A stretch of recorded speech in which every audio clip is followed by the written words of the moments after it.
What is up, everybody? And welcome back to another episode of the LFG Energy podcast. This is your quick hit of clarity, mindset, and momentum to build whatever it is that you're trying to further in your life, whether it's a career, a brand, your personal fitness stage, whatever it might be.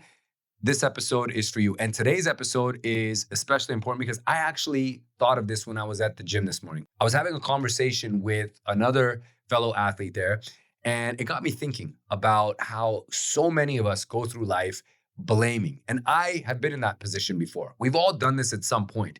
So I want to help everyone today reframe the conversation when it comes to the things that happen to us and playing the victim and blaming the exterior world. So today we are going to talk about what will absolutely set the winners apart from the whiners, and it comes down to extreme ownership.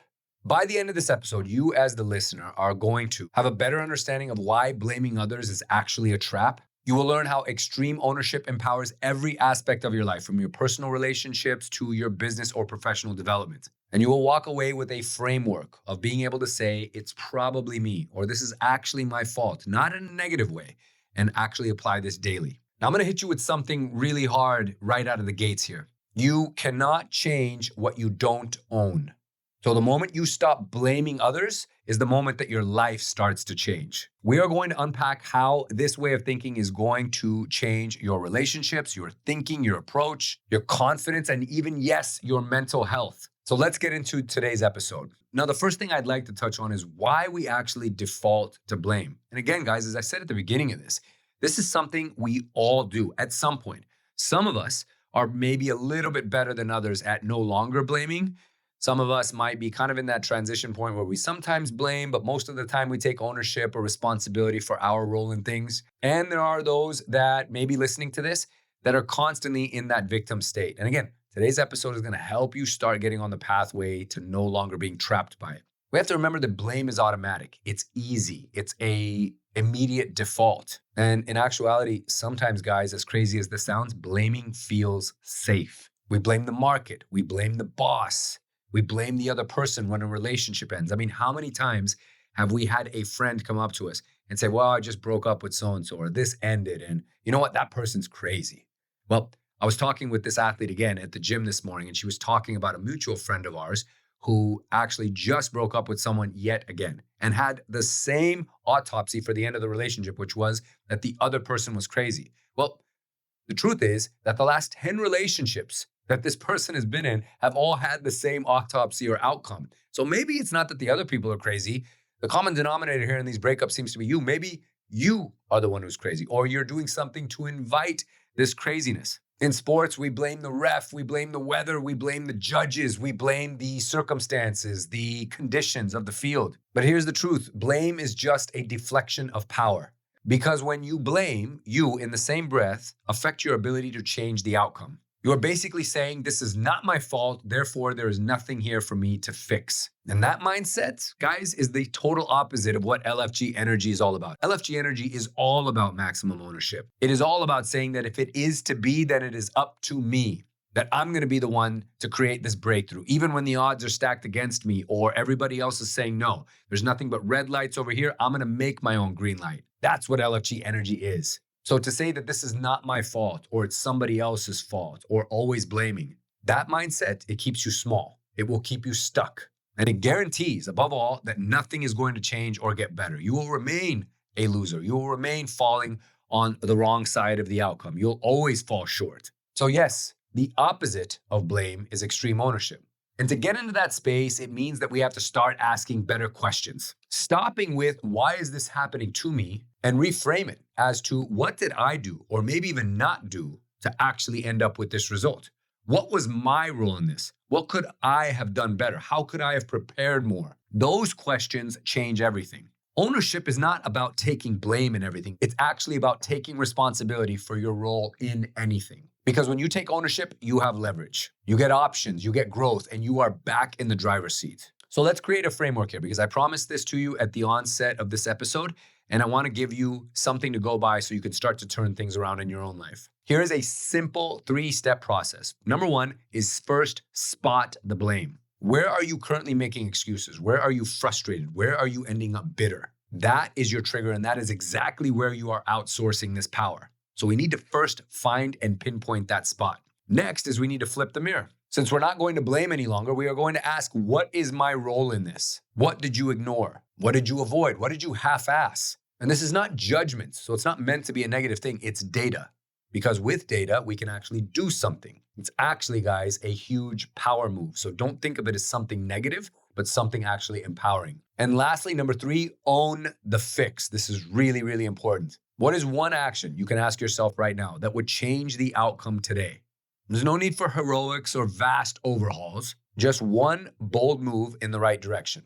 Okay, so let's make this applicable to everyone who listens to the show. First, let's start with athletes. And this is something that I can relate to because I did this. In fact, the last time I was in a circumstance where I, for a moment, blamed the exterior, it was when I lost. And you guys have followed this if you have been listening to the show, when I lost in 2012. My first reaction was to blame the refs and say that I got cheated because it was a split decision. At a 3-2 decision, if one person actually votes my way instead of the other way, the decision is the opposite. So I blamed the refs. I said I got cheated. It was a bad result. But instead of blaming the field conditions or the refs, what I should have been doing, what I've done now is taken full ownership of that outcome. Did I train like I meant it? Did I show up early? Did I focus on every rep? Did I do everything within my control to make sure that that outcome would be favorable? So I want you as an athlete to ask yourself that if you've fallen short anywhere in the last few years or just recently. Next, for students or graduates or people entering the workforce, you didn't get the job, or maybe you didn't get the internship, maybe you didn't pass that big exam or get into the school that you wanted to. Don't blame the process. Don't say that it was rigged against you. Don't blame racism or blame who's in office or blame the institution itself and say, well, they don't want me there. Or the people that could have awarded this to you and say, they just don't like me. That's taking the easy way out. Instead, ask, was my resume sharp? Did I network? Did I follow up? Did I do all the things to prepare and put myself in the best possible position for success when I went into this? Chances are the answer lies there, guys, and not with the exterior. Okay, for creatives or marketing pros, you come up with something, you present it to a client, and they don't love the work. The natural reaction is to say those people are crazy. They don't appreciate my work. They don't love or have any consideration for what it is that I did for them. But again, ask yourself the hard questions. Did you communicate the value? Did you take risks or did you play it safe? Did you try and be bold in what you were presenting to these people that was really going to get them to see you differently? And for my fellow real estate and mortgage professionals, obviously I come from this space, so I understand this all the time because we lose deals. The market is easy to blame. We blame high interest rates. We blame the lack of action from Fed Chairman Jerome Powell. We say that Trump's the reason that this is not working out. And if Kamala, or if only this, or only that, these clients won't call me back. There's a lot of excuses. And I've been victim to this sometimes too, in this kind of toxic thinking. And we're all human. And so naturally, we're all going to react. But again, you have to ask yourself, and I've done this many times, am I creating content or visibility that is helping me counteract all this negativity that's out there in the marketplace? What is my follow-up process? And am I actually doing it? Am I just sitting back waiting for the phone to ring, or am I being proactive and asking people for business, trying to make things happen, continuing to evolve? The answer always lies in those tougher questions. Guys, in summary, every profession, every path, every way that you go down, ownership wins every single time.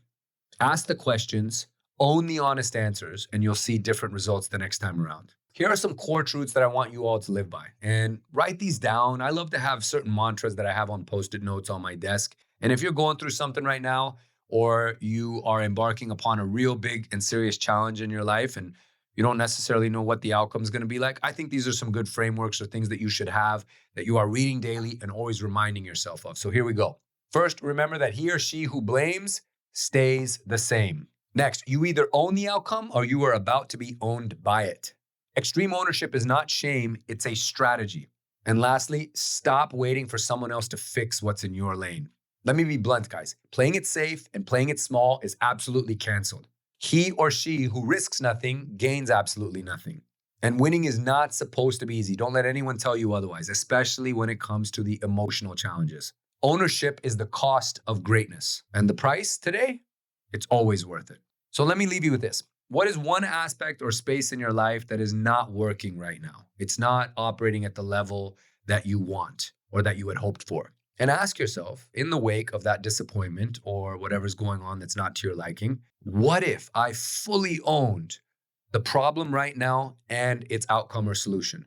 That's the challenge. That is your edge, my friends. That is where your next level lies. I appreciate you guys for hanging with me, and I hope you got some real serious takeaways on this because, again, this episode hit me when I was at the gym this morning through a conversation with someone. I felt really inspired, and I thought, you know what? I want to bring this to my audience today. I don't want to sit on this and mull it over because I feel like there are so many people around us right now. We all know people like this, and hopefully we are not one of them. But if we are, we're going to change that today after this episode, who are going through these challenges, who are constantly looking out and shouting at the rain, as opposed to just putting up their umbrella and getting on with their day. Now, if this episode was helpful to you, I would really appreciate it if you shared it with someone that you thought it could also help. And if you really liked it yourself, please take a screenshot of it and send it to me or tag me in an Instagram story post so that I can continue to make topics like this available to you guys through the show. It means a lot to me, and it also helps me keep the show fresh and full of new ideas that you guys are going to enjoy. Until next time, guys, stay focused, stay fired up, and as always, let's